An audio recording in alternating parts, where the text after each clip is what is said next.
ਅਨਕ ਬਾਰ ਸਰਬ ਕਲਾ ਸਮਰੱਥ ਡੋਲਣ ਤੇ ਰੱਖੋ ਪ੍ਰਭੂ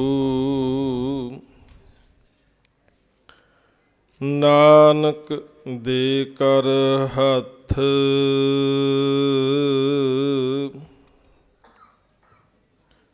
ਧੰਨ ਵਾਹਿਗੁਰੂ ਸਾਹਿਬ ਜੀਓ। ਸ਼ਲੋਕ ਮਹਿਲਾ ਪਹਿਲਾ। ਦਇਆ ਕਪਾ ਸੰਤੋਖ ਸੂਤ ਜਤ ਗੰਢੀ ਸੱਤ ਵਟ ਇਹ ਜਨੇਊ ਜੀ ਕਾ ਹਈ ਤਾਂ ਪਾਂਡੇ ਘੱਤ ਨਾ ਇਹ ਟੁੱਟੈ ਨਾ ਮਲ ਲੱਗੈ ਨਾ ਇਹ ਜਲੈ ਨਾ ਜਾਏ। ਧਨ ਸੋ ਮਾਨਸ ਨਾਨਕਾ ਜੋ ਗਲ ਚੱਲੇ ਪਾਏ। ਚੌਕੜ ਮੁੱਲ ਅਨਾਇਆ ਬਹਿ ਚੌਂਕੈ ਪਾਇਆ। ਸਿੱਖਾ ਕੰਨ ਚੜਾਈਆ ਗੁਰ ਬ੍ਰਾਹਮਣ ਥਿਆ। ਉਹ ਮੁਆ ਉਹ ਝੜ ਪਿਆ ਵੇ ਤੱਗਾ ਗਿਆ। ਸਿੱਖਾ ਕੰਨ ਚੜਾਈਆ ਗੁਰ ਬ੍ਰਾਹਮਣ ਥਿਆ। ਉਹ ਮੁਆ ਉਹ ਝੜ ਪਿਆ ਵੇ ਤੱਗਾ ਗਿਆ। ਵਾਹਿਗੁਰੂ ਜੀ ਕਾ ਖਾਲਸਾ ਵਾਹਿਗੁਰੂ ਜੀ ਕੀ ਫਤਿਹ। ਹਾਜ਼ਰਾ ਹਜ਼ੂਰ ਜਹਰਾ ਜਹੂਰ ਸਰਬ ਕਲਾ ਭਰਪੂਰ ਸਮਰੱਥ ਸਤਿਗੁਰੂ ਸ਼੍ਰੀ ਗੁਰੂ ਗ੍ਰੰਥ ਸਾਹਿਬ ਸੱਚੇ ਪਾਤਸ਼ਾਹ ਸਤਿਗੁਰਾਂ ਦੀ ਪਾਵਨ ਪਵਿੱਤਰ ਮੁਕੱਦਸ ਹਜ਼ੂਰੀ ਦੇ ਵਿੱਚ ਬਹੁਤ ਪ੍ਰੇਮ ਭਾਵਨਾ ਅਦਬ ਦੇ ਨਾਲ ਜੁੜ ਕਰ ਬੈਠੇ ਗੁਰੂ ਸਵਾਰੇ ਸਤ ਸੰਗੀ ਜਨੋ, ਆਪ ਸਭ ਅਤਿਅੰਤ ਵਡਭਾਗੇ ਹੋ। ਅੰਮ੍ਰਿਤ ਵੇਲੇ ਦੇ ਦੀਵਾਨਾਂ ਦੀਆਂ ਹਾਜ਼ਰੀਆਂ ਭਰਦਿਆਂ ਹੋਇਆਂ ਹਜ਼ੂਰੀ ਰਾਗੀ ਭਾਈ ਸਾਹਿਬ ਭਾਈ ਬਰਨ ਸਿੰਘ ਜੀ ਤਿਨਾਂ ਦੇ ਜਥੇ ਪਾਸੋਂ ਆਸਾ ਕੀ ਵਾਰ ਦੀ ਪਵਿੱਤਰ ਬਾਣੀ ਦਾ ਕੀਰਤਨ ਸਰਵਨ ਕੀਤਾ ਹੈ। ਆਓ ਸਾਧ ਸੰਗਤ ਸਮਾਂ ਹੈ ਲੜੀਵਾਰ ਗੁਰਬਾਣੀ ਵਿਚਾਰ ਦਾ।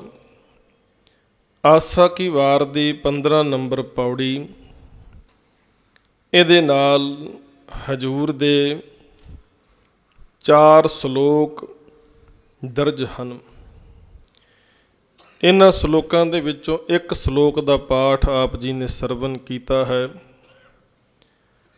ਆਓ ਇਸ ਸ਼ਲੋਕ ਦੀ ਵਿਚਾਰ ਅਤੇ ਨਾਲ ਨਾਲ ਅੱਜ ਸਾਹਿਬੇ ਕਮਾਲ ਸਰਬੰਸ ਦਾਨੀ ਗੁਰੂ ਗੋਬਿੰਦ ਸਿੰਘ ਮਹਾਰਾਜ ਸਤਿਗੁਰਾਂ ਦਾ ਜੋਤੀ ਜੋਤ ਸਮਾਉਣ ਦਾ ਦਿਵਸ ਬਹੁਤ ਸ਼ਰਧਾ ਸਹਿਤ ਸੰਗਤਾਂ ਮਨਾ ਰਹੀਆਂ ਨੇ। ਆਓ ਇਸ ਪਾਵਨ ਦਿਹਾੜੇ 'ਤੇ ਵੀ ਇਤਿਹਾਸ ਦੀ ਸਾਂਝ ਆਪ ਜੀ ਨਾਲ ਕਰਨੀ ਹੈ। ਵਿਚਾਰਾਂ ਆਰੰਭਣ ਤੋਂ ਪਹਿਲਾਂ ਸਮੁੱਚੀ ਸੰਗਤ ਗੁਰੂ ਚਰਨਾਂ ਵਿੱਚ ਸੀਸ ਝੁਕਾਉਂਦਿਆਂ ਰਸਨਾ ਪਵਿੱਤਰ ਕਰਨ ਲਈ ਸਾਰੇ ਹੀ ਜਪੋ ਸਤਨਾਮ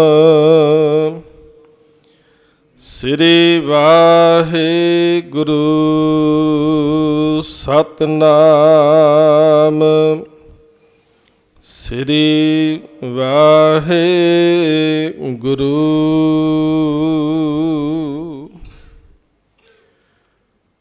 ਆਸਾ ਕੀ ਵਾਰ ਦੀ ਪਵਿੱਤਰ ਬਾਣੀ ਵਿੱਚ ਗੁਰੂ ਨਾਨਕ ਸਾਹਿਬ ਮਹਾਰਾਜ ਜੀ ਦਾ ਇਹ ਪਾਵਨ ਬਚਨ, ਜਿਸ ਦਾ ਪਾਠ ਆਪ ਜੀ ਨੇ ਸਰਵਨ ਕੀਤਾ ਹੈ। ਸ਼ਲੋਕ ਮਹਿਲਾ ਪਹਿਲਾ। ਦਇਆ ਕਪਾ ਸੰਤੋਖ ਸੂਤ ਜਤ ਗੰਢੀ ਸਤ ਵਟ। ਤਕਰੀਬਨ ਇਸ ਸ਼ਲੋਕ ਦੀ ਜਿਹੜੀ ਵਿਆਖਿਆ ਹੈ, ਬਹੁਤਾਤ ਆਪ ਜੀ ਨੇ ਸਰਵਨ ਕੀਤੀ ਤੇ ਅਰਥ ਭਾਵ ਆਪ ਚੰਗੀ ਤਰ੍ਹਾਂ ਸਮਝਦੇ ਹੋ। ਇਸ ਸ਼ਲੋਕ ਦੇ ਨਾਲ ਗੁਰੂ ਨਾਨਕ ਸਾਹਿਬ ਮਹਾਰਾਜ ਜੀ ਦੇ ਜੀਵਨ ਦੇ ਵਿੱਚ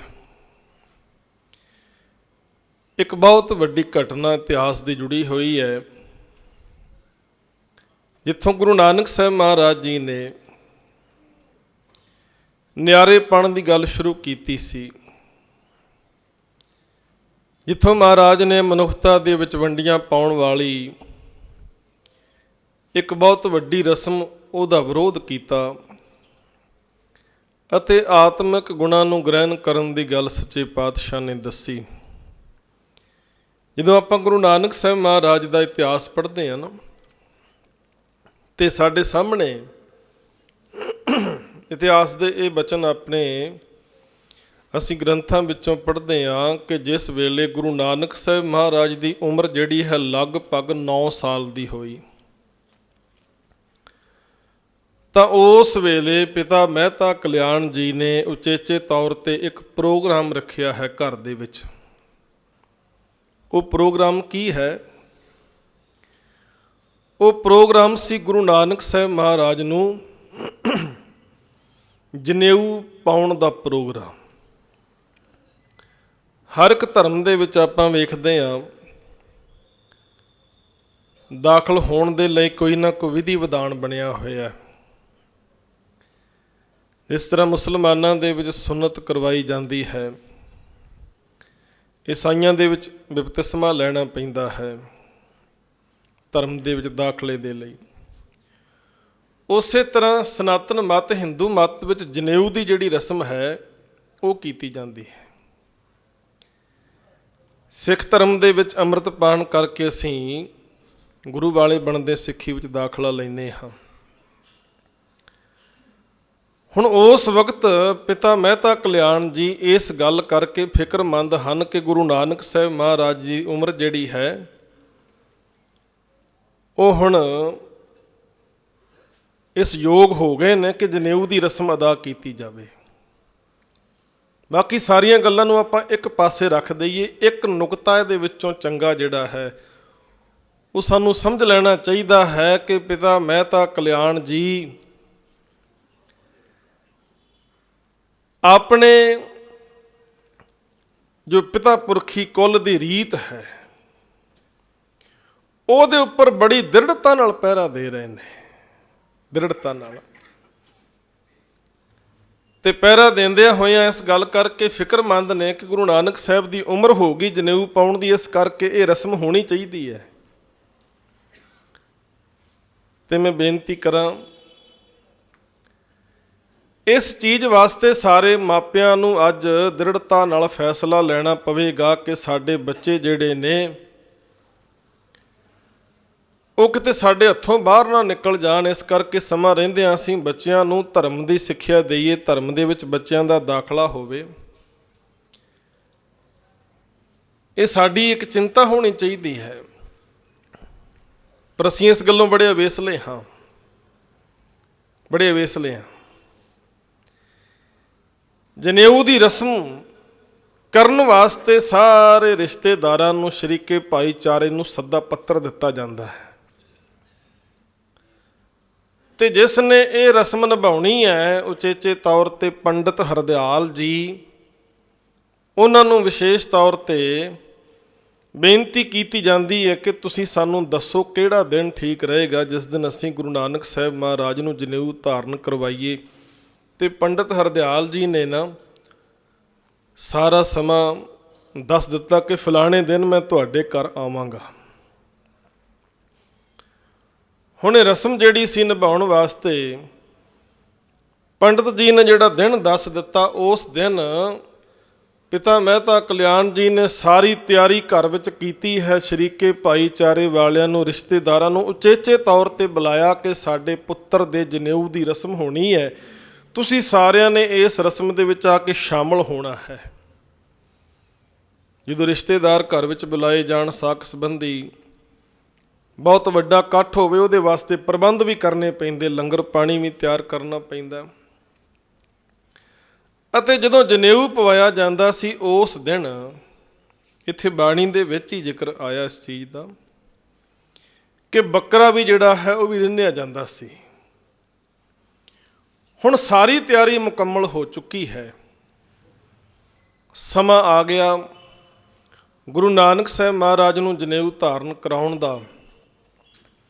ਤੇ ਜਨੇਊ ਦੇ ਬਾਰੇ ਤੁਸੀਂ ਜਦੋਂ ਪੜ੍ਹੋਗੇ, ਮਹਾਨ ਕੋਸ਼ ਜਾਂ ਹੋਰ ਗ੍ਰੰਥਾਂ ਨੂੰ ਪੜ੍ਹੋਗੇ, ਉਹਦੇ ਬਾਰੇ ਦੱਸਿਆ ਗਿਆ ਹੈ ਕਿ ਸ਼ਾਸਤਰਾਂ ਦੇ ਮੁਤਾਬਕ, ਸਿਮਰਤੀਆਂ ਦੇ ਮੁਤਾਬਕ ਜਨੇਊ ਜਿਹੜਾ ਹੈ ਉਹ 3 ਵਰਨਾਂ ਨੂੰ ਪਾਉਣ ਦਾ ਅਧਿਕਾਰ ਹੈ। ਬ੍ਰਾਹਮਣ ਉਹ ਜਨੇਊ ਪਾ ਸਕਦਾ ਹੈ।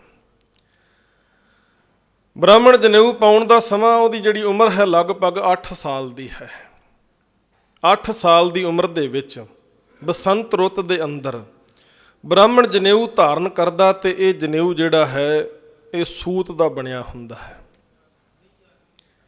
10 ਸਾਲ ਦੀ ਉਮਰ ਦੇ ਵਿੱਚ ਖੱਤਰੀ ਜਿਹੜਾ ਹੈ ਉਹਨੂੰ ਜਨੇਊ ਪਹਿਨਾਇਆ ਜਾਂਦਾ ਹੈ। ਗਰਮੀ ਦੀ ਰੁੱਤ ਦੇ ਅੰਦਰ ਉਹ ਜਨੇਊ ਜਿਹੜਾ ਹੈ ਸਣ ਦਾ ਬਣਿਆ ਹੁੰਦਾ ਹੈ। ਤੇ ਵੈਸ਼ ਜਿਹੜਾ ਹੈ ਉਹਦੀ ਉਮਰ 12 ਸਾਲ ਦੇ ਕਰੀਬ ਦੱਸੀ ਹੈ ਬੱਚੇ ਦੀ। ਉਹਨੂੰ ਸਰਦੀ ਦੀ ਰੁੱਤ ਵਿੱਚ ਜਨੇਊ ਪਵਾਇਆ ਜਾਂਦਾ ਹੈ। ਭੇਡੂ ਦੀ ਉੱਨ ਦਾ ਬਣਿਆ ਹੋਇਆ ਜਨੇਊ, ਇਹ ਸ਼ਾਸਤਰਾਂ ਦੇ ਮੁਤਾਬਕ ਵਿਧੀ ਵਿਧਾਨ ਦੱਸਿਆ ਹੋਇਆ।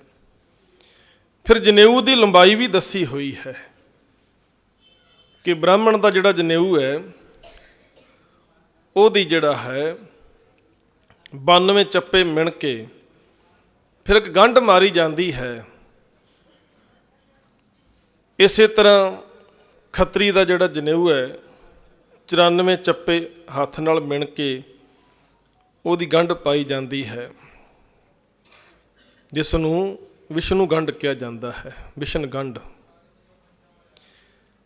ਬ੍ਰਾਹਮਣ ਦੇ ਜਨੇਊ ਤੇ ਜਿਹੜੀ ਗੰਢ ਪਾਈ ਜਾਂਦੀ ਉਹਨੂੰ ਬ੍ਰਹਮ ਗੰਢ ਕਿਹਾ ਜਾਂਦਾ।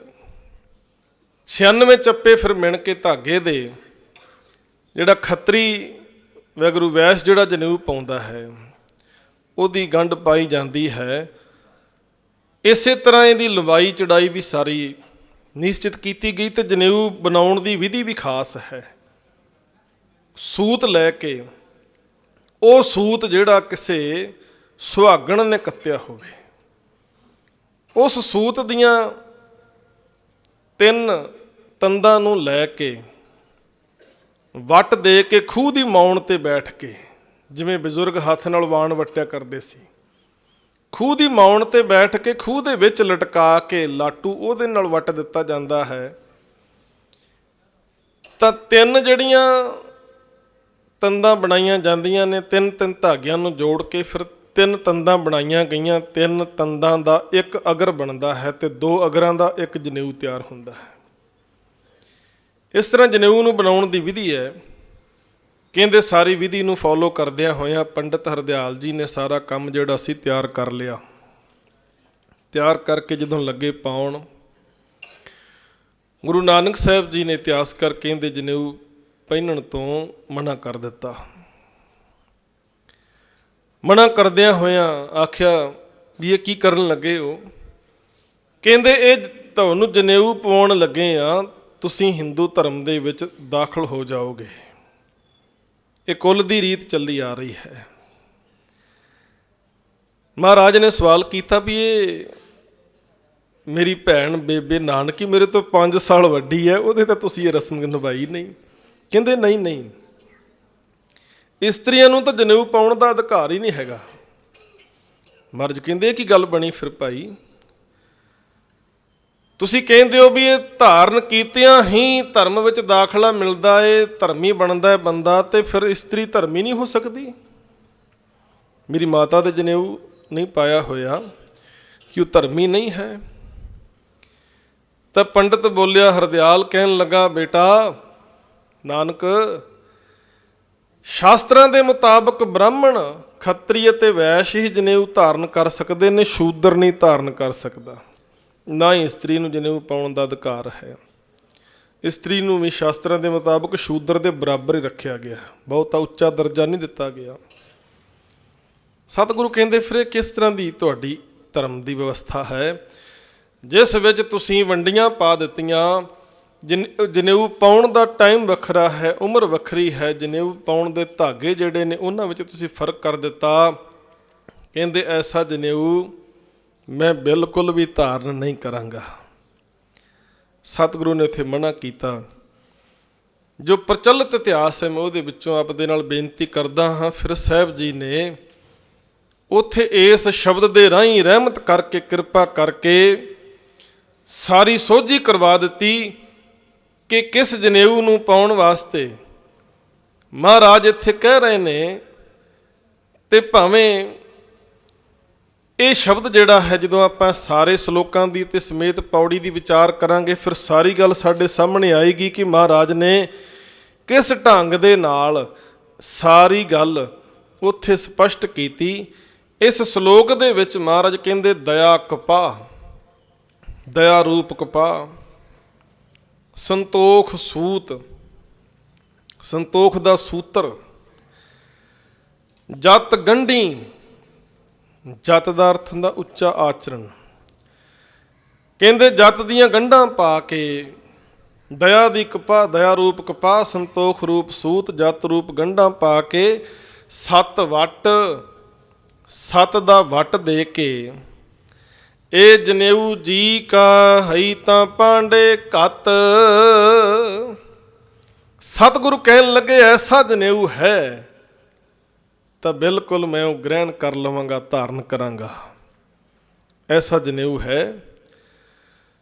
ਤੇ ਬਹੁਤ ਸਾਰੇ ਵਿਦਵਾਨਾਂ ਨੇ ਇਹ ਵੀ ਮੰਨਿਆ ਕਿ ਮਹਾਰਾਜ ਨੇ ਇਹ ਉਪਦੇਸ਼ ਪੰਡਤ ਦੇ ਪ੍ਰਥਾਏ, ਪੰਡਤ ਨੂੰ ਸੰਬੋਧਨ ਹੋ ਕੇ ਆਖਿਆ ਸੀ, ਪੰਡਤ ਤੂੰ ਆਪ ਵੀ ਸੂਤ ਦਾ ਜਨੇਊ ਪਾਇਆ, ਹੋਰਾਂ ਨੂੰ ਵੀ ਪਾਉਣ ਵਾਸਤੇ ਪ੍ਰੇਰਨਾ ਦੇਣਾ ਹੈ। ਪਰ ਮੈਂ ਤੈਨੂੰ ਇਹ ਕਹਿਣਾ ਚਾਹੁੰਦਾ ਹਾਂ ਕਿ ਜੇ ਤੂੰ ਸੱਚਮੁੱਚ ਧਰਮੀ ਬਣਨਾ ਚਾਹੁੰਦਾ ਹੈ ਤਾਂ ਕੇਵਲ ਵਿਖਾਵੇ ਮਾਤਰ ਧਾਗਾ ਪਾ ਕੇ ਧਰਮੀ ਨਹੀਂ ਹੋ ਸਕਦਾ। ਤੇਰੇ ਜੀਵਨ ਦੇ ਅੰਦਰ ਦਇਆ ਵੀ ਹੋਣੀ ਚਾਹੀਦੀ ਹੈ, ਸੰਤੋਖ ਹੋਣਾ ਚਾਹੀਦਾ ਹੈ, ਤੇਰੇ ਕੋਲ ਜਤ ਤੇ ਸੱਤ ਵੀ ਹੋਣਾ ਚਾਹੀਦਾ ਹੈ। ਇਹ ਸ਼ੁਭ ਗੁਣ ਧਾਰਨ ਕਰੇਗਾ ਤੇ ਤਾਂ ਧਰਮੀ ਬਣ ਸਕਦਾ ਏ। ਮਹਾਰਾਜ ਕਹਿੰਦੇ, ਇਹ ਜਨੇਊ ਜੀ ਕਾ, ਇਹ ਜਨੇਊ ਜੀ ਕਾ, ਇਹ ਸ਼ੁਭ ਗੁਣਾਂ ਦਾ ਜਨੇਊ ਜਿਹੜਾ ਆਤਮਿਕ ਤੌਰ ਤੇ ਧਾਰਨ ਕਰਨਾ ਹੈ। ਹਈ ਤਾਂ ਪਾਂਡੇ ਘੱਤ, ਕਹਿੰਦੇ ਹੈ ਪੰਡਤ ਤੂੰ ਇਹ ਜਨੇਊ ਧਾਰਨ ਕਰ। ਧਾਗਾ ਜਿਹੜਾ ਸੂਤ ਦਾ ਗਲ ਵਿੱਚ ਪਾਇਆ, ਮਹਾਰਾਜ ਕਹਿੰਦੇ ਉਹ ਟੁੱਟ ਵੀ ਜਾਂਦਾ ਹੈ, ਮੈਲ ਵੀ ਲੱਗਦੀ ਹੈ, ਸੜਦਾ ਵੀ ਹੈ। ਪਰ ਜਿਹੜਾ ਸ਼ੁਭ ਗੁਣਾਂ ਦਾ ਤੈਨੂੰ ਮੈਂ ਜਨੇਊ ਕਹਿ ਰਿਹਾ ਹਾਂ, ਕਹਿੰਦੇ ਨਾ ਇਹ ਟੁੱਟੈ, ਨਾ ਮਲ ਲੱਗੈ, ਨਾ ਇਹ ਜਲੈ, ਨਾ ਜਾਏ। ਕਹਿੰਦੇ ਨਾ ਤੇ ਟੁੱਟੇਗਾ, ਨਾ ਇਹਨੂੰ ਮੈਲ ਲੱਗਣੀ, ਨਾ ਹੀ ਸੜੇਗਾ, ਨਾ ਹੀ ਕਿਤੇ ਜਾਂਦਾ ਹੈ। ਜਿਹੜੇ ਸ਼ੁਭ ਗੁਣ ਅੰਦਰ ਧਾਰਨ ਕਰ ਲੈਣੇ ਨੇ, ਦਇਆ ਧਾਰਨ ਕਰਨੀ, ਸੰਤੋਖ ਆ ਜਾਣਾ, ਜਤ ਤੇ ਸੱਤ ਆ ਜਾਣਾ, ਇਹ ਸ਼ੁਭ ਗੁਣ ਜਿਹੜੇ ਨੇ ਅੰਦਰ ਆ ਗਏ, ਮਨੁੱਖ ਸੱਚਮੁੱਚ ਧਰਮੀ ਬਣ ਜਾਏਗਾ। ਉਹਨੂੰ ਬਾਹਰੀ ਕਿਸੇ ਵਿਖਾਵੇ ਦੀ ਲੋੜ ਨਹੀਂ ਪੈਣੀ ਤੇ ਨਾ ਹੀ ਇਹ ਸ਼ੁਭ ਗੁਣ ਜਿਹੜੇ ਨੇ ਅੰਦਰੋਂ ਖਤਮ ਹੁੰਦੇ ਨੇ। ਮਹਾਰਾਜ ਕਹਿੰਦੇ ਧਨ ਸੋ ਮਾਨਸ ਨਾਨਕਾ, ਜੋ ਗਲ ਚੱਲੇ ਪਾਏ। ਕਹਿੰਦੇ ਧਨ ਹਨ ਉਹ ਮਨੁੱਖ ਜਿਨ੍ਹਾਂ ਨੇ ਅਜਿਹੇ ਸ਼ੁਭ ਗੁਣ ਧਾਰਨ ਕੀਤੇ ਹੋਏ ਨੇ, ਜਿਨ੍ਹਾਂ ਦੇ ਜੀਵਨ ਵਿੱਚ ਸਤ, ਸੰਤੋਖ, ਜਤ ਤੇ ਸੱਤ ਹੈ। ਧਨ ਹਨ ਉਹ ਮਨੁੱਖ ਜਿਨ੍ਹਾਂ ਨੇ ਜੀਵਨ ਵਿੱਚ ਦਇਆ ਨੂੰ ਧਾਰਨ ਕਰ ਲਿਆ। ਇਹ ਸ਼ੁਭ ਗੁਣਾਂ ਦਾ ਜਨੇਊ ਜਿਹੜੇ ਧਾਰਨ ਕੀਤਾ ਜਿਨ੍ਹਾਂ ਨੇ, ਉਹ ਮਨੁੱਖ ਧਨਤਾ ਦੇ ਯੋਗ ਹਨ। ਤੇ ਮਹਾਰਾਜ ਕਹਿੰਦੇ ਚੌਕੜ ਮੁੱਲ ਅਨਾਇਆ ਬਹਿ ਚੌਕੇ ਪਾਇਆ। 4 ਕੌਡੀਆਂ ਦਾ ਧਾਗਾ ਖਰੀਦ ਕੇ ਉਹਨੂੰ ਖੂਹ ਦੀ ਮੌਣ ਤੇ ਬਹਿ ਕੇ ਜਨੇਊ ਵੱਟ ਕੇ ਤੁਸੀਂ ਧਾਰਨ ਕਰਦੇ ਹੋ, ਕਰਵਾਉਂਦੇ ਹੋ। ਤੇ ਫਿਰ ਜਿਸ ਨੂੰ ਜਨੇਊ ਪਹਿਨਾਇਆ ਜਾਂਦਾ ਹੈ ਉਹਦੇ ਕੰਨ ਵਿੱਚ ਇਹ ਸਿੱਖਿਆ ਦਿੱਤੀ ਜਾਂਦੀ ਕਿ ਅੱਜ ਤੋਂ ਬਾਅਦ ਬ੍ਰਾਹਮਣ ਜਿਹੜਾ ਹੈ ਉਹ ਤੇਰਾ ਗੁਰੂ ਹੈ। ਉਹ ਤੈਨੂੰ ਜੋ ਜੋ ਕਹੇਗਾ ਤੂੰ ਉਹਦੇ ਮੁਤਾਬਕ ਆਪਣੀ ਜ਼ਿੰਦਗੀ ਵਿੱਚ ਕਰਮ ਕਰਨੇ ਨੇ। ਪਰ ਮਹਾਰਾਜ ਨੇ ਇੱਥੇ ਰਹਿਮਤ ਕੀਤੀ, ਕਹਿੰਦੇ ਭਾਈ 4 ਕੌਡੀਆਂ ਦਾ ਧਾਗਾ ਖਰੀਦ ਕੇ ਲਿਆਂਦਾ, ਚੌਂਕੇ ਵਿੱਚ ਬਹਿ ਕੇ ਪਾਇਆ, ਕੰਨ ਵਿੱਚ ਸਿੱਖਿਆ ਦੇ ਦਿੱਤੀ ਕਿ ਅੱਜ ਤੋਂ ਬਾਅਦ ਤੇਰਾ ਗੁਰੂ ਬ੍ਰਾਹਮਣ ਹੈ। ਕਹਿੰਦੇ ਸਿੱਖਾ ਕੰਨ ਚੜਾਈਆ ਗੁਰ ਬ੍ਰਾਹਮਣ ਥਿਆ, ਉਹ ਮੁਆ ਉਹ ਝੜ ਪਿਆ ਵੇ ਤੱਗਾ ਗਿਆ। ਕਹਿੰਦੇ ਜਦੋਂ ਜੀਵ ਸੰਸਾਰ ਤੋਂ ਜਾਂਦਾ ਹੈ, ਮੌਤ ਹੋ ਜਾਂਦੀ ਹੈ, ਇਹ ਧਾਗਾ ਤਾਂ ਸਰੀਰ ਤੇ ਪਾਇਆ ਸੀ ਤੇ ਸਰੀਰ ਤਾਂ ਇੱਥੇ ਰਹਿ ਗਿਆ, ਸਾੜ ਦਿੱਤਾ ਸਰੀਰ ਨੂੰ, ਉਹਦੇ ਨਾਲ ਇਹ ਧਾਗਾ ਵੀ ਸੜ ਗਿਆ। ਕਹਿੰਦੇ ਆਤਮਾ ਨੂੰ ਤਾਂ ਕੋਈ ਲਾਭ ਹੋਇਆ ਹੀ ਨਹੀਂ ਉਹਦਾ। ਆਤਮਾ ਨੂੰ ਕੀ ਲਾਭ ਹੋਣਾ ਹੈ? ਵੇ ਤੱਗਾ, ਧਾਗੇ ਤੋਂ ਬਿਨਾਂ ਹੀ ਆਤਮਾ ਜਿਹੜੀ ਹੈ ਵੇ ਤੱਗਾ ਗਿਆ। ਵੇ ਤੱਗਾ ਗਿਆ ਤੋਂ ਭਾਵ ਹੈ ਆਤਮਾ ਤਾਂ ਜਿਹੜੀ ਸੀ ਉਹ ਤਾਂ ਬਿਨਾਂ ਜਨੇਊ ਤੋਂ ਚਲੀ ਗਈ, ਉਹਦੇ ਉੱਪਰ ਤਾਂ ਕੋਈ ਧਾਗਾ ਪਾਇਆ ਨਹੀਂ, ਧਾਗਾ ਤਾਂ ਸਰੀਰ ਦੇ ਉੱਪਰ ਸੀ, ਇੱਥੇ ਸੜ ਗਿਆ ਸਰੀਰ ਦੇ ਨਾਲ ਹੀ। ਪਰ ਜੇ ਮਹਾਰਾਜ ਕਹਿੰਦੇ ਤੂੰ ਦਇਆ ਦਾ ਧਾਰਨੀ ਬਣਦਾ, ਸਤ ਤੇਰੀ ਜ਼ਿੰਦਗੀ ਵਿੱਚ ਹੁੰਦਾ, ਸੰਤੋਖ ਹੁੰਦਾ, ਜਤ ਹੁੰਦਾ, ਇਹ ਸ਼ੁਭ ਗੁਣ ਜਿਹੜੇ ਸੀ ਤੇਰੀ ਆਤਮਾ ਦੇ ਨਾਲ ਨਿਭਣੇ ਸਨ, ਇਹ ਸ਼ੁਭ ਅਮਲ ਤੇਰੇ ਨਾਲ ਨਿਭਣੇ ਸਨ। ਇਹਨਾਂ ਸ਼ੁਭ ਅਮਲਾਂ ਕਰਕੇ ਤੈਨੂੰ ਮਾਲਕ ਦੇ ਘਰੋਂ ਮਾਣ ਤੇ ਸਤਿਕਾਰ ਮਿਲਣਾ ਸੀ, ਪਰ ਤੂੰ ਇਹ ਸ਼ੁਭ ਅਮਲ ਨਹੀਂ ਕੀਤੇ, ਸ਼ੁਭ ਗੁਣ ਧਾਰਨ ਨਹੀਂ ਕੀਤੇ। ਵਿਖਾਵੇ ਦੇ ਧਾਰਮਿਕ ਚਿੰਨ੍ਹ ਬਾਹਰੋਂ ਧਾਰਨ ਕਰਕੇ ਤੂੰ ਆਪਣੇ ਆਪ ਨੂੰ ਧਰਮੀ ਸਮਝਦਾ ਹੈ। ਇਹ ਧਾਰਮਿਕ ਚਿੰਨ੍ਹ ਜਿਹੜੇ ਸਨ ਸੱਚੇ ਪਾਤਸ਼ਾਹ ਕਹਿੰਦੇ ਸਰੀਰ ਤੇ ਧਾਰਨ ਕੀਤੇ, ਇੱਥੇ ਸੰਸਾਰ ਵਿੱਚ ਹੀ ਰਹਿ ਗਏ। ਤੇ ਆਤਮਾ ਜਿਹੜੀ ਸੀ ਗੁਣਾਂ ਤੋਂ ਸਖਣੀ, ਕਹਿੰਦੇ ਮਾਲਕ ਦੇ ਘਰ ਜਾ ਕੇ ਉਹਨੂੰ ਮਾਣ ਸਤਿਕਾਰ ਨਹੀਂ ਮਿਲ ਸਕਦਾ, ਪ੍ਰਵਾਨਗੀ ਨਹੀਂ ਮਿਲ ਸਕਦੀ। ਸੋ ਮਹਾਰਾਜ ਨੇ ਅਗਲੇ ਸਲੋਕਾਂ ਦੇ ਵਿੱਚ ਬੜੀ ਪਿਆਰੀ ਵਿਆਖਿਆ ਕੀਤੀ ਹੈ ਦੀ, ਬਹੁਤ ਵਿਸਥਾਰ ਸਹਿਤ ਆਪਾਂ ਆਉਣ ਵਾਲੇ ਦੀਵਾਨਾਂ ਵਿੱਚ ਸਾਂਝੇ ਕਰਾਂਗੇ। ਅੱਜ ਸਾਹਿਬ ਕਮਾਲ ਸਰਬੰਸ ਦਾਨੀ ਗੁਰੂ ਗੋਬਿੰਦ ਸਿੰਘ ਮਹਾਰਾਜ ਸਤਿਗੁਰਾਂ ਦਾ ਜੋਤੀ ਜੋਤ ਸਮਾਉਣ ਦਾ ਦਿਹਾੜਾ ਹੈ। ਗੁਰੂ ਗੋਬਿੰਦ ਸਿੰਘ ਮਹਾਰਾਜ ਜਿਨ੍ਹਾਂ ਦੀ ਸ਼ਾਨ ਦੇ ਵਿੱਚ ਬੇਅੰਤ ਕਵੀਆਂ ਨੇ ਕਲਮ ਚੁੱਕ ਕੇ ਲਿਖਣ ਦਾ ਯਤਨ ਕੀਤਾ,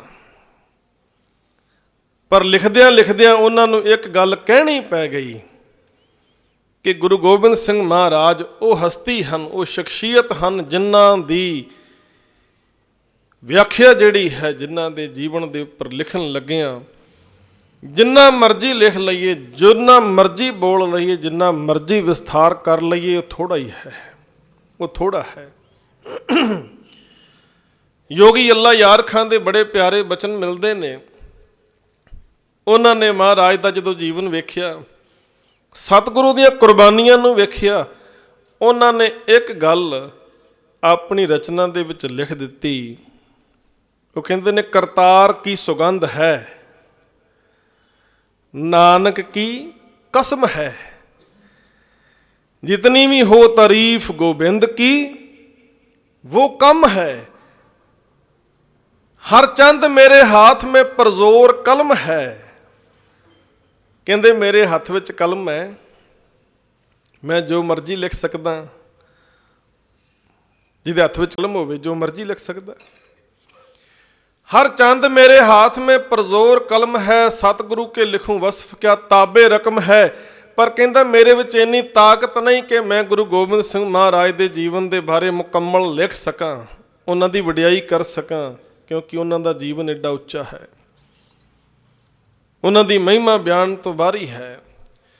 हर चंद मेरे हाथ में परजोर कलम है, सतगुरु के लिखूं वसफ क्या ताबे रकम है। एक आंख से बुलबुला कुल बहर को देखे, साहिल को देखे मंझ तार को जां लहर को देखे। कहते पानी दे उपर एक बुलबुला है, कहते बुलबुला समुंदर का अंत नहीं पा सकता, उस तरह मैं भी गुरु गोबिंद सिंह महाराज के जीवन के बारे की बयान करा। एक समुंदर के लहरां दे नाल बनिया होया बुलबुला, वो लहरां दा समुंदर दा पानी दा डुंघियाई दा किवें अंत पा सकता है, कहते मैं भी नहीं जान सकता। ਫਿਰ ਮਹਾਰਾਜ ਦੀ ਮਹਿਮਾ ਬਿਆਨ ਕਰਦਿਆਂ ਕਰਦਿਆਂ ਇੱਕ ਗੱਲ ਉਹਨਾਂ ਨੇ ਫਿਰ ਦਰਜ ਕੀਤੀ।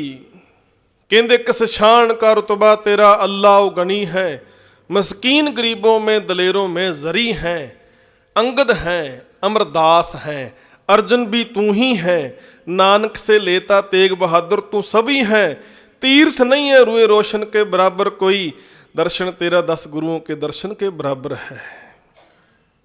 ਕਹਿੰਦੇ ਮਹਾਰਾਜ ਤੁਹਾਡੇ ਦਰਸ਼ਨ ਕੀਤਿਆਂ 10 ਗੁਰੂਆਂ ਦੇ ਦਰਸ਼ਨ ਹੁੰਦੇ ਨੇ,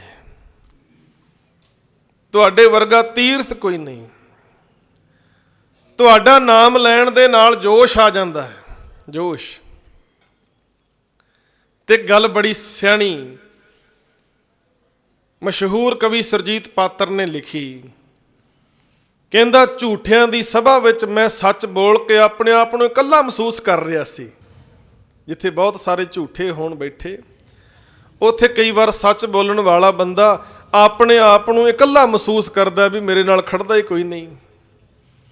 ਕਹਿੰਦੇ ਝੂਠਿਆਂ ਦੀ ਸਭਾ ਵਿੱਚ ਸੱਚ ਬੋਲ ਕੇ ਜਦੋਂ ਮੈਂ ਆਪਣੇ ਆਪ ਨੂੰ ਇਕੱਲਾ ਮਹਿਸੂਸ ਕੀਤਾ ਤਾਂ ਮੈਂ ਗੁਰੂ ਗੋਬਿੰਦ ਸਿੰਘ ਮਹਾਰਾਜ ਨੂੰ ਚੇਤੇ ਕੀਤਾ। ਮੈਂ 1.25 ਲੱਖ ਹੋ ਗਿਆ, 1.25 ਲੱਖ।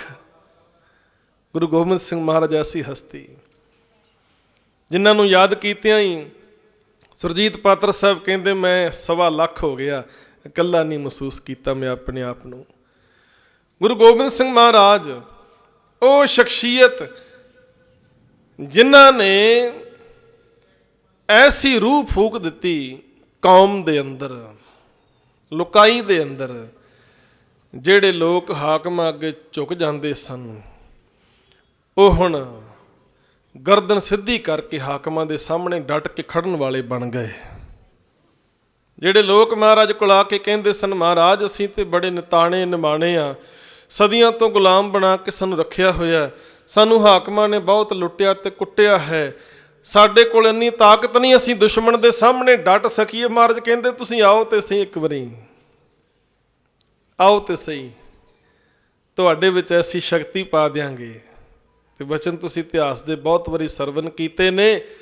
ਜਿਹੜੇ ਲੋਕ ਕਹਿੰਦੇ ਸਨ ਕਾਮ ਹਮਾਰਾ ਤੋਲਣ ਤਕੜੀ, ਨੰਗੀ ਕਰਦ ਕਬੂ ਨਹੀਂ ਪਕੜੀ, ਚਿੜੀ ਉਡੇ ਤੋਂ ਹਮ ਡਰ ਜਾਏ, ਦੁਸ਼ਮਣ ਸੇ ਕੈਸੇ ਲੜ ਪਾਏ। ਤੇ ਮਹਾਰਾਜ ਕਹਿੰਦੇ ਫਿਰ ਆਓ ਭਾਈ, ਮੈਂ ਤੁਹਾਨੂੰ ਖੰਡੇ ਬਾਟੇ ਦੀ ਪੌਲ ਅਮਰ ਦੀ ਦਾਤ ਬਖਸ਼ਿਸ਼ ਕਰਕੇ ਐਸੇ ਬਹਾਦਰ ਬਣਾ ਦਿਆਂਗਾ, ਤੁਸੀਂ 1.25 ਲੱਖ ਦਾ ਮੁਕਾਬਲਾ ਕਰਨ ਵਾਲੇ ਬਣ ਜਾਓਗੇ। ਜਿਨ ਕੀ ਜਾਤ ਵਰਨ ਕੁਲ ਮਾਹੀ, ਸਿਰਦਾਰੀ ਨਾ ਪਈ ਕਿਦਾਹੀ, ਇन्हीं को ਸਰਦਾਰ ਬਣਾਉ ਤਵੇ ਗੋਬਿੰਦ ਸਿੰਘ ਨਾਮ ਕਹਾਉ। ਜਿਹੜੀਆਂ ਸਰਦਾਰੀਆਂ ਬਖਸ਼ਿਸ਼ ਕੀਤੀਆਂ ਕਲਗੀਧਰ ਮਹਾਰਾਜ ਨੇ ਬਖਸ਼ੀਆਂ। ਤੇ ਗੁਰੂ ਗੋਬਿੰਦ ਸਿੰਘ ਮਹਾਰਾਜ ਸਤਿਗੁਰਾਂ ਦਾ ਕੋਈ ਦੇਣ ਦੇ ਹੀ ਨਹੀਂ ਸਕਦਾ, ਕੋਈ ਦੇਣ ਦੇ ਨਹੀਂ ਸਕਦਾ। ਮਹਾਰਾਜ ਨੇ ਜਿਸ ਧਰਤੀ ਨੂੰ ਛੱਡਿਆ ਦੁਬਾਰਾ ਉਸ ਧਰਤੀ ਤੇ ਨਹੀਂ ਗਏ। ਮਹਾਰਾਜ ਨੇ ਜੇ ਪਟਨਾ ਸਾਹਿਬ ਦੀ ਧਰਤੀ ਤੇ ਜਿੱਥੇ ਮਹਾਰਾਜ ਦਾ ਪ੍ਰਕਾਸ਼ ਹੋਇਆ ਸੀ ਉਸ ਧਰਤੀ ਨੂੰ ਛੱਡ ਦਿੱਤਾ, ਦੁਬਾਰਾ ਉੱਥੇ ਨਹੀਂ ਗਏ। ਆਨੰਦਪੁਰ ਸਾਹਿਬ ਦੀ ਧਰਤੀ ਨੂੰ ਛੱਡਿਆ, ਦੁਬਾਰਾ ਆਨੰਦਪੁਰ ਸਾਹਿਬ ਨਹੀਂ ਗਏ। ਪਾਉਂਟਾ ਸਾਹਿਬ ਨੂੰ ਇੱਕ ਵਾਰੀ ਛੱਡ ਦਿੱਤਾ, ਦੁਬਾਰਾ ਪਾਉਂਟਾ ਸਾਹਿਬ ਨਹੀਂ ਗਏ। ਜੇ ਚਮਕੌਰ ਦੀ ਗੜੀ ਵਿੱਚ ਆਏ ਤੇ ਦੁਬਾਰਾ ਉੱਥੇ ਵੀ ਪੈਰ ਨਹੀਂ ਪਾਇਆ। ਫਿਰ ਚਮਕੌਰ ਦੀ ਗੜੀ ਵਿੱਚ 10 ਲੱਖ ਫੌਜਾਂ ਦਾ ਮੁਕਾਬਲਾ ਕਰਕੇ ਜਦੋਂ ਮਹਾਰਾਜ ਦੇ ਸਿੰਘ ਸੂਰਮੇ ਸਾਹਿਬਜ਼ਾਦੇ ਸ਼ਹੀਦੀ ਦੇ ਜਾਮ ਪੀਂਦੇ ਨੇ ਨਾ, ਮਹਾਰਾਜ ਪੰਥ ਦਾ ਹੁਕਮ ਮੰਨ ਕੇ ਗੜੀ ਨੂੰ ਛੱਡ ਕੇ ਜਾ ਰਹੇ ਨੇ। ਪੰਥ ਦਾ ਹੁਕਮ ਮੰਨ ਕੇ ਗੜੀ ਨੂੰ ਛੱਡ ਕੇ ਜਾ ਰਹੇ ਨੇ ਤਾਂ ਉਸ ਵੇਲੇ ਸਾਹਿਬਜ਼ਾਦਾ ਜੁਝਾਰ ਸਿੰਘ, ਅਜੀਤ ਸਿੰਘ ਰਣ ਮੈਦਾਨ ਵਿੱਚ ਸ਼ਹੀਦ ਹੋਏ ਪਏ ਨੇ। ਉਹਨਾਂ ਦੀਆਂ ਲੋਥਾਂ ਦੇ ਕੋਲੋਂ ਲੰਘ ਕੇ ਚਲੇ ਗਏ। ਕਿਸੇ ਪ੍ਰਕਾਰ ਦਾ ਮੋਹ ਅੰਦਰ ਨਹੀਂ, ਆਪਣੇ ਪੁੱਤਰਾਂ ਤੇ ਸਿੱਖਾਂ ਨੂੰ ਬਰਾਬਰ ਜਾਣਿਆ। ਭਾਈ ਦਇਆ ਸਿੰਘ ਨੇ ਆਖਿਆ ਸੀ ਮਹਾਰਾਜ ਮੇਰੇ ਕੋਲ ਬਸਤਰ ਹੈ, ਉਹਦੇ 2 ਟੋਟੇ ਕਰਕੇ ਮੈਂ ਚਾਹੁੰਦਾ ਹਾਂ ਸਾਹਿਬਜ਼ਾਦਿਆਂ ਦੇ ਉੱਤੇ ਪਾ ਦਿਆਂ। ਮਹਾਰਾਜ ਕਹਿੰਦੇ ਨਹੀਂ ਦਇਆ ਸਿੰਘ ਇਹ ਕੰਮ ਨਹੀਂ ਕਰਨਾ। ਜੇ ਤੇਰੇ ਕੋਲ ਇੰਨਾ ਕੱਪੜਾ ਹੈ ਕਿ ਜਿਹੜੇ ਮੇਰੇ ਰਣ ਮੈਦਾਨ ਵਿੱਚ ਜਿੰਨੇ ਸਿੰਘ ਸ਼ਹੀਦ ਹੋਏ ਨੇ ਜੇ ਸਾਰਿਆਂ ਤੇ ਪਾ ਸਕਦਾ ਤਾਂ ਫਿਰ ਮੇਰੇ ਪੁੱਤਰਾਂ ਤੇ ਪਾ ਦੇ, ਨਹੀਂ ਤਾਂ ਉਹਨਾਂ ਤੇ ਪਾਉਣ ਦੀ ਵੀ ਲੋੜ ਨਹੀਂ ਹੈਗੀ। ਹੁਣ ਪੁੱਤਰਾਂ ਦੀਆਂ ਲੋਥਾਂ ਦੇ ਕੋਲੋਂ ਰਣ ਮੈਦਾਨ ਵਿੱਚੋਂ ਲੰਘ ਕੇ ਜਾ ਰਹੇ ਨੇ ਤਾਂ ਇੱਕ ਗੱਲ ਉੱਥੇ ਬੜੀ ਪਿਆਰੀ ਕਵੀ ਨੇ ਲਿਖੀ ਹੈ। ਮਹਾਰਾਜ ਰਾਤ ਦੇ ਸਮੇਂ ਜਾ ਰਹੇ ਨੇ। ਕਹਿੰਦੇ ਕਈ ਲੋਕ ਨਾ ਇਹ ਇਤਿਹਾਸ ਪੜ੍ਹ ਕੇ ਸੁਣ ਕੇ ਕਹਿਣਗੇ ਕਿ ਗੁਰੂ ਗੋਬਿੰਦ ਸਿੰਘ ਮਹਾਰਾਜ ਰਾਤ ਦੇ ਹਨੇਰੇ ਦੇ ਵਿੱਚ ਗੜੀ ਛੱਡ ਕੇ ਤੇ ਚਲੇ ਗਏ। ਕਹਿੰਦਾ ਕਈ ਲੋਕ ਹੋ ਸਕਦਾ ਕਹਿਣ ਇਹ ਗੱਲ ਕਿ ਰਾਤ ਨੂੰ ਨਿਕਲ ਗਏ ਨੇ, ਟੱਕਰਾ ਨਹੀਂ ਕਰ ਸਕੇ 10 ਲੱਖ ਫੌਜਾਂ ਦਾ। ਕਹਿੰਦੇ ਮੈਨੂੰ ਲੋਕ ਇਹ ਕਹਿਣਗੇ ਕਿ ਚੋਰੀ ਚੋਰੀ ਨਿਕਲ ਗਏ। ਕਹਿੰਦੇ ਮੈਨੂੰ ਕੋਈ ਫਰਕ ਨਹੀਂ ਪੈਂਦਾ, ਮੈਨੂੰ ਰਤਾ ਪ੍ਰਵਾਹ ਨਹੀਂ ਜੱਗ ਸਾਰਾ, ਮੈਨੂੰ ਬੇਸ਼ੱਕ ਜੰਗ ਦਾ ਚੋਰ ਸਮਝੇ, ਪਰ ਮੈਂ ਇਹ ਨਾ ਸੁਣਾ ਕਿ ਗੁਰੂ ਗੋਬਿੰਦ ਸਿੰਘ ਨੇ ਸਿੱਖ ਹੋਰ ਸਮਝੇ ਤੇ ਪੁੱਤ ਹੋਰ ਸਮਝੇ। ਕਹਿੰਦਾ ਮੈਂ ਇਹ ਗੱਲ ਨਹੀਂ ਸੁਣਨੀ ਚਾਹੁੰਦਾ, ਭਾਵੇਂ ਲੋਕ ਮੈਨੂੰ ਕਹੀ ਜਾਣ ਵੀ ਚੋਰੀ ਨਿਕਲ ਗਏ ਮਹਾਰਾਜ, ਪਰ ਮੈਂ ਇਹ ਗੱਲ ਨਹੀਂ ਸੁਣਨੀ ਚਾਹੁੰਦਾ ਕਿ ਲੋਕ ਇਹ ਕਹਿਣ ਕਿ ਮਹਾਰਾਜ ਨੇ ਸਿੱਖਾਂ ਤੇ ਪੁੱਤਰਾਂ 'ਚ ਫਰਕ ਕਰ ਦਿੱਤਾ।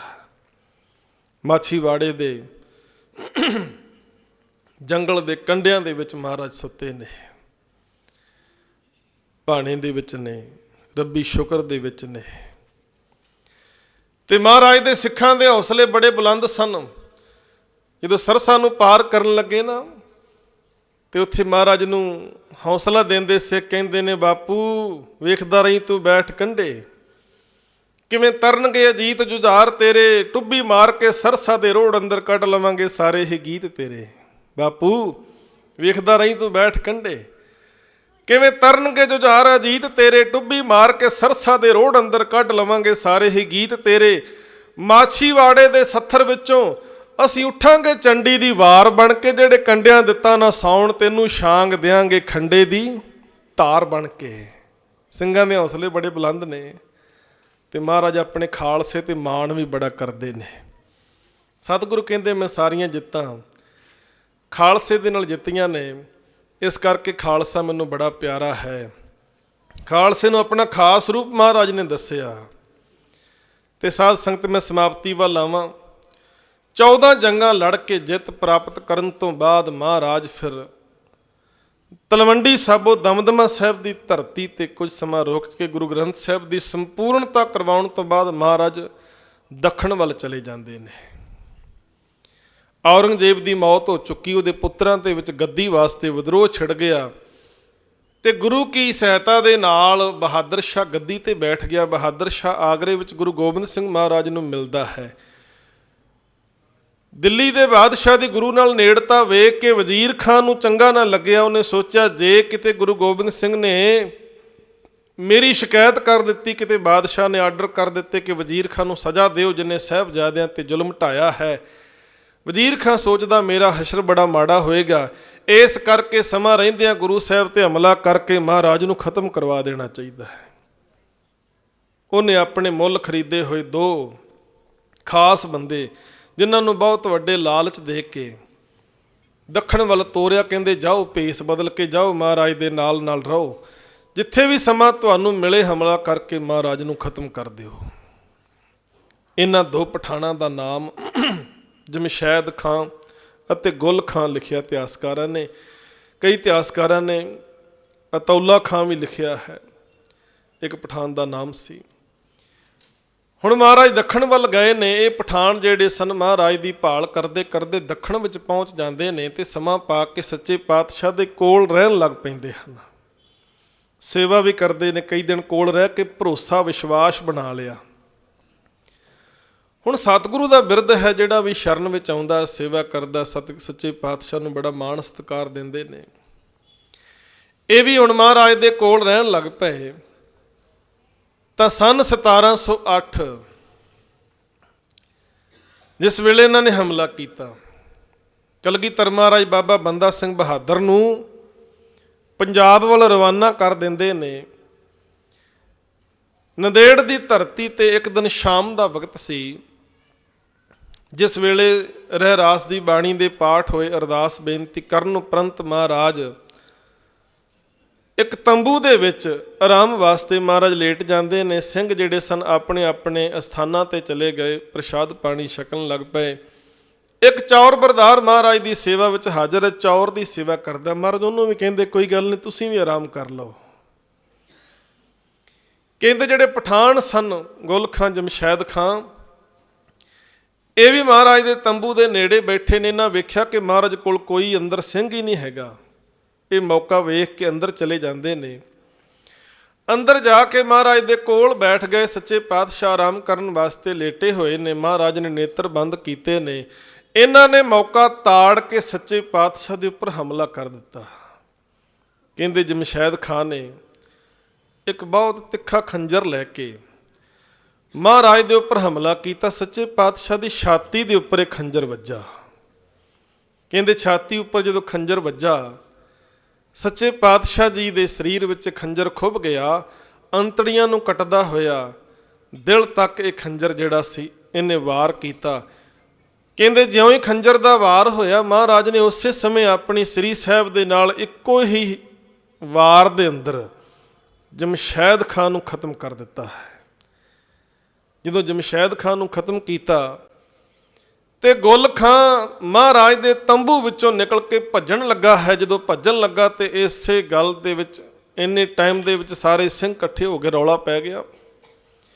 ਕਹਿੰਦੇ ਭੱਜੇ ਜਾਂਦੇ ਗੁੱਲ ਖਾਂ ਨੂੰ ਵੀ ਸਿੰਘਾਂ ਨੇ ਫੜ ਲਿਆ। ਫੜ ਕੇ ਇਹਦਾ ਵੀ ਸੋਧਾ ਲਾਇਆ ਗਿਆ।